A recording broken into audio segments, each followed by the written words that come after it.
نو لومبه خو د غسل په باره کې یو خبره غسل کې درې فرض دي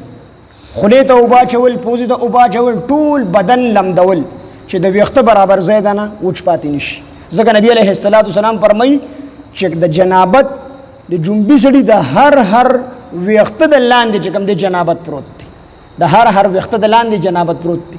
نو هر هغه ځای لمدول او هر هغه ځای ته په غسل کې اوبه رسول چې کوم ځای ته بغیر د ضرره اوبه وررسي نو هغه ځای لمدول په غسل کې فرض دي د دې وجه حضرت علی رضی الله عنه سر گنجې کړي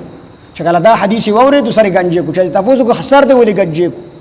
وی نبی علیه السلام فرمایي چې د انسان د هر ویښته د لاندې جنابت پروت دی د دې وجه زما ویښته ګنډي نو ما سر گنجې کو نو خولې ته اوبه اچول پوزې ته اوبه اچول او ټول بدن لمدول چې د ویښته برابر ځای ته نه وچ پاتې نشي دا درې فرض دي او په آسان الفاظو کې به ته ووایم چې هر هغه ځای ته اوبه رسول په غسل کې فرض دي هر هغه ځای لمدول فرض دي په غسل کې چې کوم ځای ته بغیر د ضرر اوبه رسول ممکن دي بعضې خلک غوږونو کې صابون ووایي غوږونو ته اوبه اچي دا نه دي پکار دې ته ضرر رسي دا لمدول داسې نه هو ګوته لمده کړه غوږ کې ووهه غسل دې وشو بعضې خلک پوزه کې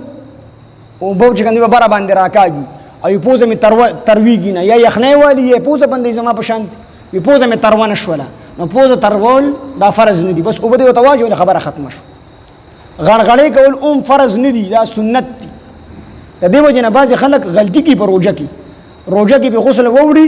ټول بدن لون کی خلا پوزه پرېږدي چې کله بانګ ووي نو ورمنډه کې خولې ته اوبه واچي پوزې ته اوبه واچي نو نه روژه شوې ده او نه چې کوم دی مونځ اودس شوی غسل یې نه دی وتی غسل یې نه دی وتی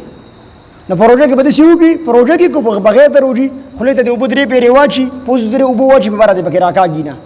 او ټول بدن باندې د اوبه واچي بس غسل یې ووت وروستو بیا خولې ته اوبه اچولو نشته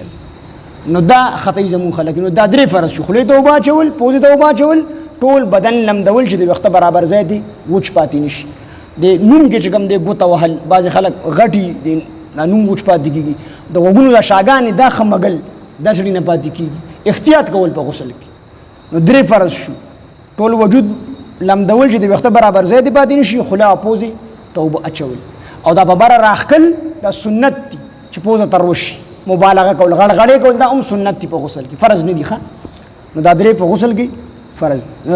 فرض دي